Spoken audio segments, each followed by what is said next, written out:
Welcome all, and thanks for joining us today. I'm Richard Trethewey, and I'm coming to you from Brookline, the This House project in Brookline. This is our second project of the season. Our first one's in Jamestown. This one you'll see airing coming in late January, early February. Now, we've done a bunch of these live feeds from all of our projects, but today it's something different. It's called Pro2Pro. We're going to talk today for the next half an hour about the issues and concerns about skilled tradesmen, the professionals that work in the building trades. So if you're a homeowner, this might not be of interest to you. You're certainly welcome to stay with us. But if you are in the building trades, construction work of any sort, you definitely want to stay here. And if you're a plumber, you don't want to miss this because we got a pro with us. Doug Lanzo is from Lanzo Plumbing and Sewer. Hello, Richard, Doug. how are you? Thank you for joining. He's from Hoboken, New Jersey, if you don't know the accent. This is not a New England accent. Okay. We're here on a very cold November afternoon, so we're glad you could join us. So you've been at this for a little while. Yes. Started the company in 1957 by my father, Ralph. Yeah. I've been running it since 1987. Yeah. And stay very busy. We're out there doing water mains, sewer mains. Yeah. Very not unusual story for our plumber friends. Most of us learned from our dads or grandfathers, right? A lot of family businesses. Yeah, I'm no stranger to it. My great-grandfather started in 1902 a new thing called plumbing, and he was a firefighter and decided to get into it. So we're glad you could join us. My pleasure. So today I want to take you through, share with some of the stuff we've done here. Okay. Look for your insight of what you've learned through your many years, just a few years. You're just a spring chicken. That's it. That's it. I'll take you inside. So, and if you are joining us, we want to hear from you if you can. You know, we've already got some people coming in. We got shout outs already. This is the great thing about social media. So shout out from Dustin in Hawaii, thank you. Slavek in Slovakia. Have you played Slovakia before? No. We are big in Slovakia. So thank you for doing that. Todd in North Dakota. So plenty of people calling in, writing in. We got some questions we want to get to too. So I wanted to start. You guys do sewer and subgrade work, right? Correct. So the story here on this project was we thought we had a nice simple, we saw inside 2 lines, 1 storm, 1 sewer, right? Rainwater going out. And we thought it'd be simple enough, but we ran a camera out, we saw a crack, and we saw all kinds of roots. So we said, okay, we'll just open up right here. Okay. So we opened it up. What do you think we saw? The sewer and the storm came together. It's broken, it's cemented and carried on. Old clay. Oh my God, you must deal with this all the time. All the time. Yeah. All the time. So there's a beautiful wall right here. It wasn't quite that beautiful wall. So we can go to a little video here. So let's just roll what we saw here. So it started simple enough. This beautiful wall. We took it apart. We thought it'd be simple. We thought we'd be in and out in about 3 hours. Just three days later. And this is always the issue. We've got to tell the poor homeowner. Oh, sure. Like, we didn't do it. We didn't break it. Shutting the street down, directing traffic. Here you can see. So he gets the wall broken away, and that's only the beginning of it. Then now you guys do all this stuff, right? Correct. Yes. So you're bonded. We're bonded. A lot of road work. Yeah. Sewer mains, water mains. So not a lot of plumbers are bonded. That's something you got a specialty in that sort of thing. So we're right up your alley here, aren't we? So and then. I was doing that job last week. I know, you would love that one.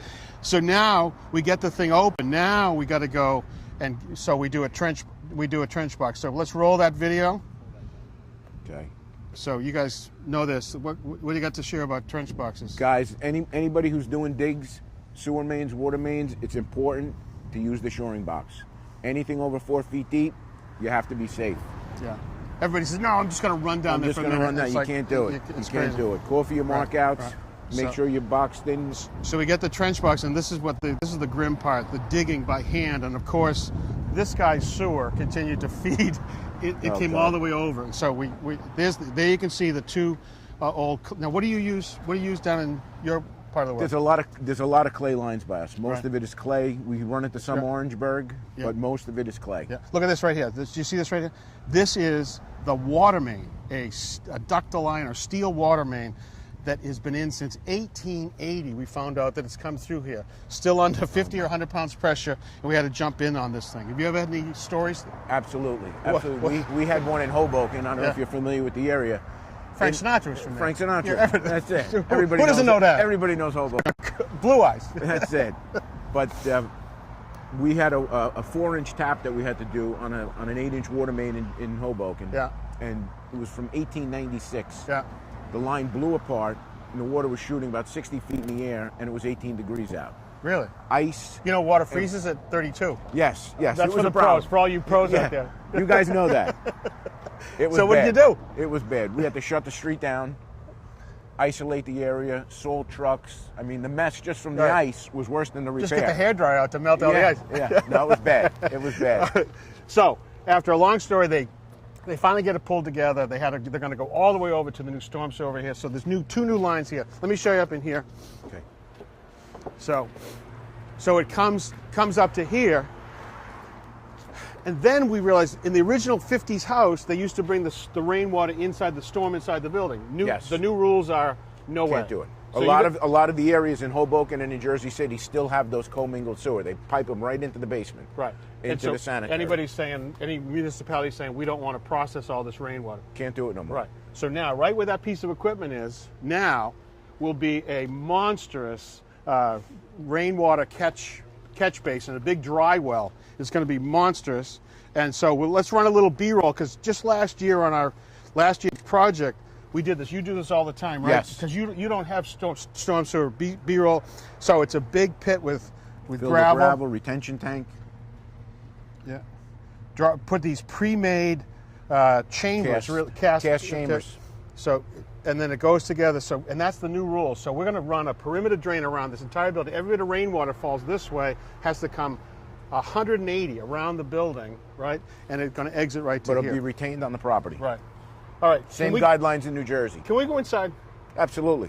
Come on, let's go. Follow me, boys. Oh.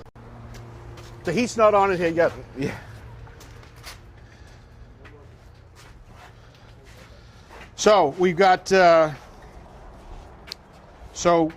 got a first one in. What is the biggest challenge you faced while on this job? Well, we're gonna take you through some of them, but one of them I'll tell you. This is a 1950s mid-century modern, right? Which means flat roof, no attic, no real basement. So the extent of the mechanical room was this. So this is it here. So we needed air conditioning in this building. Well, how do you fit air conditioning when there's 3 separate boxes, no real chases? That's a triple beam. So we're going to do air conditioning using this small duct high velocity system called Unico. And this was a tricky one to get in. We're still trying to get to one spot in this building. And then and we're going to do some radiant. Now I saw one come in a minute ago. What about PEX? I'm afraid of some of the connections. This is from Gino in Florida. What PEX connections do you use? Some of them make me nervous. What do you got to say about PEX tubing? PEX connections, pros and cons. Years ago, there was a crimp fitting. Yeah. The crimp fittings always leaked. Yeah. Had a lot of trouble with them over the years. Yeah. Now with the new Uponor and the Viega, it is a better connection. Yeah. However, there's nothing like the good old copper. There's nothing like the good old copper. You sound like the guy from Moonstruck. Well, as Vince Gardenia said, there's 3 kinds of pipes, and then there's copper. Yeah. You know, I was raised with my father. Right. Copper. Everything was copper. It's all copper. So, but however, while he's waxing poetic about copper, please send your questions in. We're here to answer them for you. We're a couple of pros. We're sick of talking to each other already. No. So don't forget to tune in. So I didn't mean to cut you off there, my friend. The new technology, the PEX, get this less work, less labor intense, cost effective. So the other thing is there's fewer fittings inside the wall. And yes. So speaking of PEX, what we did is this is the PEX that we've got for radiance in every single floor. So there's radiant underneath my feet right here. There will be radiant down here. Now this is the place where we would love it to have been a mechanical room, but of course that became the exercise room and the laundry. You can actually see our new sewer line coming in here, and that's where the clean out is. And we also ran a new water main that we didn't even talk about outside. We cut into that water main. Oh my goodness! It's like you talked about your thing in Hoboken. It's the scariest thing ever. It's scary. An 1880s thing, and so we did it. So, all right, please call in if you have any questions at all. Let's go. Let me show you what we did up here. Okay. So, here we go to yet another level on this building, which means nothing is easy to run inside the building. So, Mr. Lanzo, this is your kitchen. This is your kitchen. Lovely, right? Lovely. So they put they designed the kitchen sink for right here. Okay. Window, window, window, window, partition. No place to run the vent. Where do you vent it? So, Nowhere to go. in this code, in this jurisdiction, we can't use. Can you use the mechanical, the shooter vents? Yes. You yes. can. We can in New Jersey. We can use those. Okay, so that's that mechanical. It's a little lifesaver, as you guys know out there. Right. It's a lifesaver having those mechanical vents. So what we're allowed to do here in Massachusetts, we have to do a thing called a bow vent. You guys know, you know a bow vent. So we come here, but now where do you run the vent pipe? You can't go here. You can't go. Look at this. You can't go here. So we go down to the floor, and you say, "Oh, we'll get up here." Then, but wait, no, this is open. So we got to come all the way here, and so by the time the vent gets out of the house, it's just totally pooped. It's a lot of hot air. So, all right. Oh, here's what we did for Radiant. This is that Vega system, and also Uponor has it. It's just brilliant. It's a plywood system. I don't know if you guys are doing it, all you plumbers are doing it, but it's pretty cool. And everybody loves Radiant. I mean, it's just a great solution. The key to that is when you're going to tile the floor or put hardwood on top of it, you save the space. Yeah, and you see it. So let's sit and talk for a minute and take some questions. Okay. So, all right. So we got some questions from Nick from Wisconsin. We're glad you're here, plumber friends. Are you? Our friends from Plumbing, Heating, and Cooling Contractors have tuned in. I know PHCC. I was a PHCC brat. You know, the only place our family ever went on vacation was wherever the convention was for the plumbers. So we're glad you're here. Here's one from Nick from Wisconsin. I have a 1950s Cape Cod home in Wisconsin. Have you ever Cape Cod? No, I'm only kidding. My plumbing pipe is made of galvanized steel tubing. Is this something I should update to copper in the future? If so, how do you know when it's time? Thanks, Nick. Well, if it's galvanized, it's old. It's old. We haven't used that in a long time. So. Are you saying anything born in the 50s is too old? Pretty much. Pretty much. Yeah. I hate to say it. I was in the 60s, so I still have some time. You rat. But if it's time.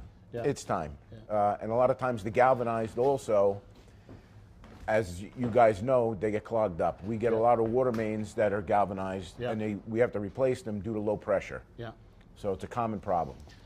So you got a viable business down there. You're cranking away, and we're glad you joined us here. But thank you. You know, what is the big issue for you these days? I mean, what makes your life easier? What makes your life hard? The easy part is that we're very busy.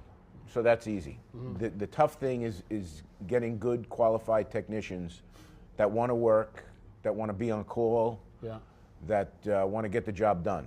Yeah. So those are the troubles today. So we hear that all the time. I mean, to that end, what we did on this house this year, actually it started 2 or 3 years ago, we have done this thing called Generation Next. We're trying to get to the young kids of today to have them potentially go into the skilled trades. You know, in the old days, you had a path where you got a liberal arts degree and you went off to work for the insurance company or Ma Bell. Right. And there is just unbelievable amounts of opportunity in the skilled trades. I don't have to tell you guys. I mean, and so we're trying to do that to do our part. We had Mike Rowe come and join us, and you know Mike Rowe. He's been fighting for this issue for a long time. Right. So, and what do you do to find kids? Well, we go to the vocational schools. There's several of them in our area.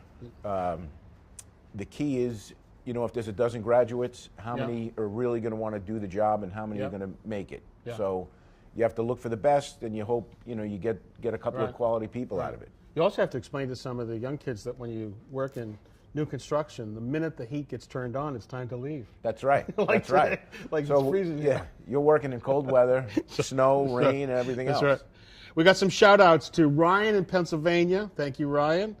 Solomon in Taunton, Mass. Geronimo in Brazil. We are working international. That's it. We are just doing it. So we better get more trucks. Yeah. Ryan asked, what are your thoughts on ProPress fittings? We use them. They're good. Yeah. They're good. So, yeah. ProPress for people that might not be plumbers. This is what I do. Right. ProPress is a pretty cool solderless connection. Viga makes it, and some others have copied it, where you just use this high torque wrench and just make the connection. Crimps, we have the pneumatic ones, Yeah. the battery operated, That's right. and it's ideal, especially in commercial buildings where you can't get the water completely isolated. Yeah. Works out perfect. Yeah. So, what are your thoughts on another one from Stony asks? John writes, PEX is illegal to use in Alaska. Too cold up here. Yeah, it is. Yeah. Move. No, I'm only kidding. I know you love it up there. Sunrises, sunsets. It's cold up there, I know. But PEX can freeze. People think that copper freezes and PEX doesn't. PEX will freeze. It just has a little more give to it than copper does. Gives you a little more time. A little more time, but not by much. Not by by a couple much. seconds. In Alaska, it's about a half a second. Yeah. So Matt, another one. How strong are shark bites? Will they last? You got any comments about that? Not a big fan. Doctor? Not a big fan. Not a big fan. It's I used them on a show. Keep going. it's a quick fix. It's a quick fix, something temporary. Right. And in an emergency situation, if there's a water leak and you need to isolate it, Yeah. that's the part Or for if it. water's dripping down on your head and you can't Exactly. solder it. Yeah. Exactly. So I wanted to ask you, HomeServe is a sponsor of this house, and they helped us meet you, which was cool, and you're a member with them. But I don't tell people tell the plumbers what is HomeServe. Well, HomeServe is basically a warranty company for homeowners, where the homeowner can buy different policies, whether it's plumbing and drain, air conditioning, external sewer, internal sewer. And what they do is if the homeowner has a problem, they call up HomeServe.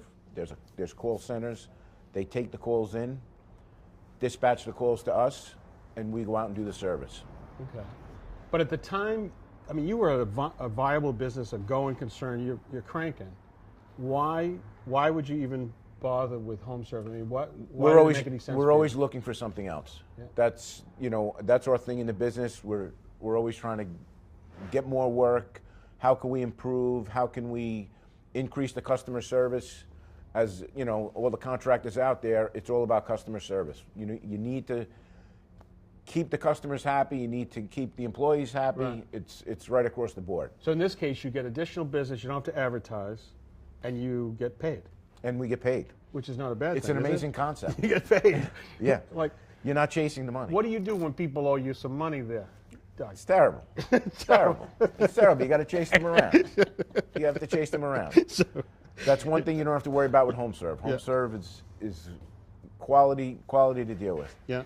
So here's one from. Oh my good! Look at this. I live in Lithuania. Slovenia, Slovakia. I love it. I live in Lithuania. What a world we're in. This is just fantastic.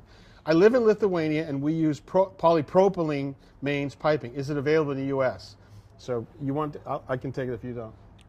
Yeah, we can't use it no more. Right. Polypropylene is only used for underground irrigation fittings. Right. Polypropylene doesn't have the long-term integrity. That's polybutylene you're thinking about, Right. Yeah. But any plastic will get, if you heat it and cool it enough times, it'll get what they call temperature aging, where it'll get brittle over time. And so in this country now, you can use CPVC as a plastic, but the thing that's preferred by everybody, by every code, is cross-linked polyethylene, PEX. And so, to the plumbers, I don't need to tell that. But polypropylene we don't use except on irrigation stuff, okay? Right. And polybutylene was a nightmare in this country, just a total nightmare. There's nothing worse than having to walk into some house and tell the homeowner that their entire vein system in their entire building is gone. So we did some of these, we did Ask This a House, and we showed that a few times. So Tommy asked, are tankless water heaters worth it? Want to take that one? Well, they are worth it. They're a little more costly to initially put in because you have to modify the piping. If you have an existing water heater, as all of you guys know, 9 times out of 10 it's an emergency situation, so the homeowner wants to get it replaced right away. Yeah. However, the long term, they last longer, they're more efficient. take up less space. Yeah. But it is cost up front. Yeah. I tell you, I wish I had a nickel for every time, because I've shown tankless heaters, and I believe in them. You know, you don't use any hot water when, you know, when you're not using hot water, you use nothing. Right. But we hear people will write to us saying, I talked to 5 different plumbers and they said it was too expensive or it would take them too long. So we talk people out of it. I just want to ask all of our plumber friends to at least think about it, even though it's more work. You got to put a bigger gas pipe. You got to change the venting. You can't. The venting is always the biggest thing. Yeah, you can't even vent it into the chimney half the time because they're so efficient. But please, don't always, you know.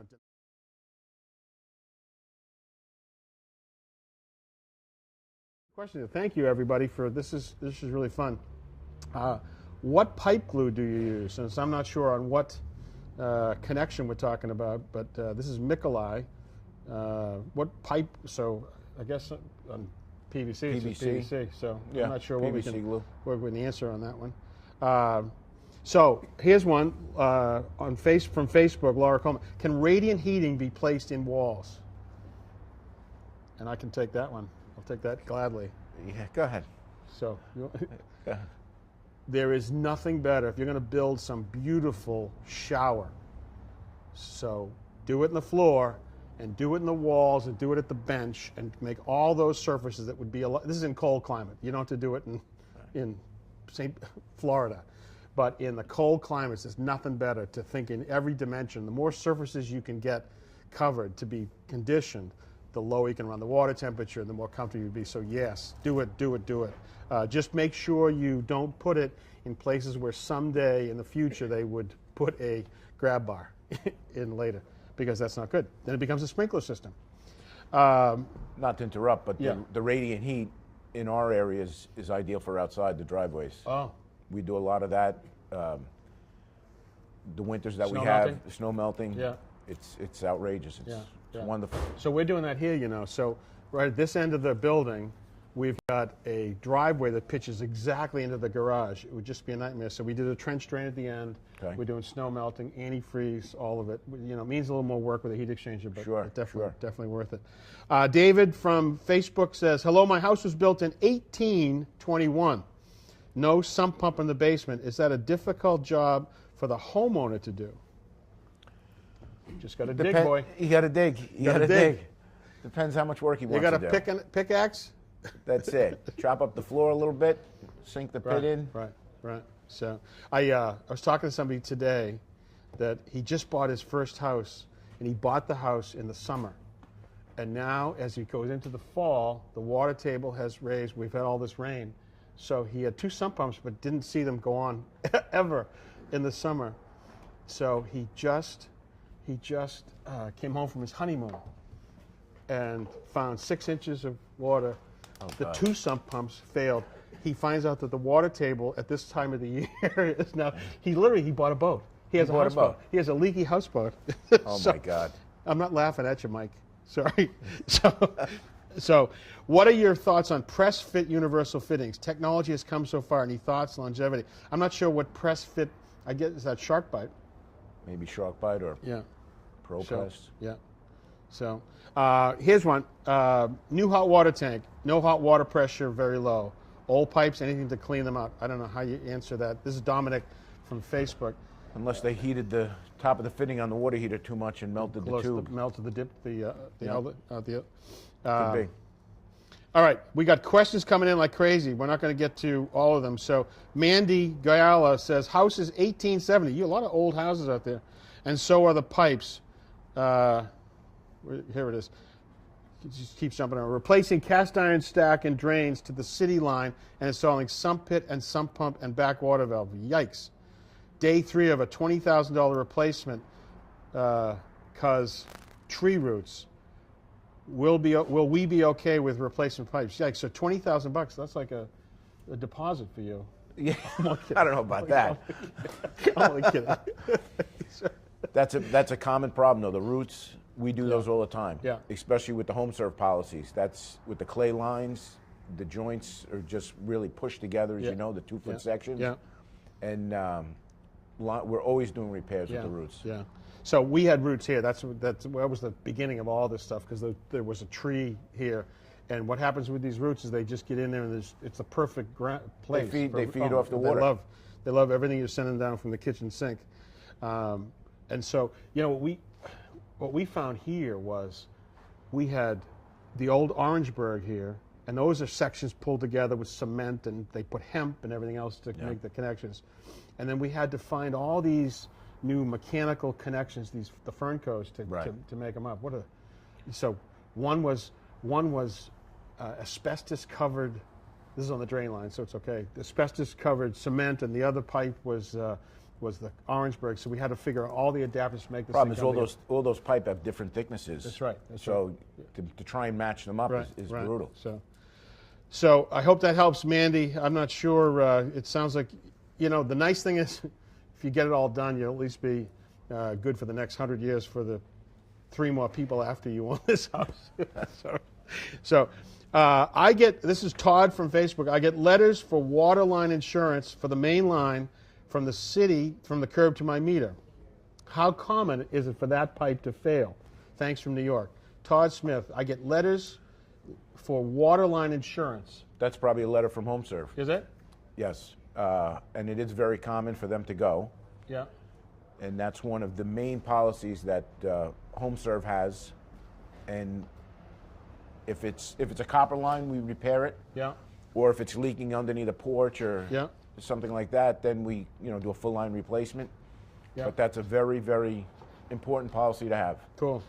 And we've got around here, we've got old lead water mains still.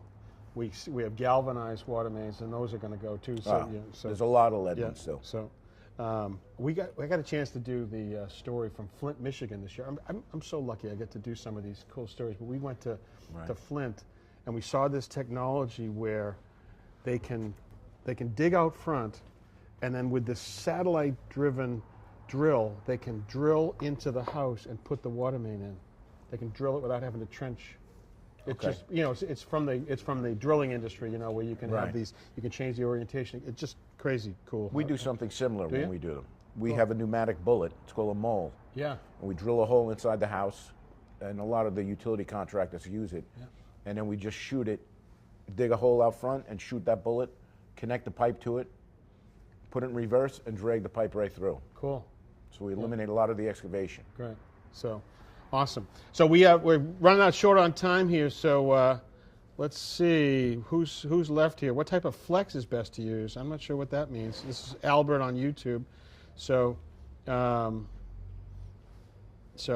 here's one. Jerry from Arizona. It's not a plumbing question, but how about zoning heating cooling by room? You mentioned a system a couple of years ago, but that company went out of business. Any new ideas?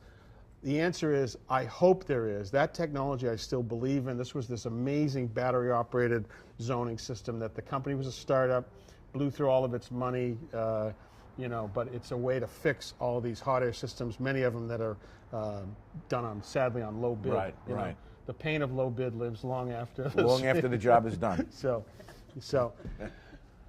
I got to tell you, you know, a half an hour blows by here. So I have one more.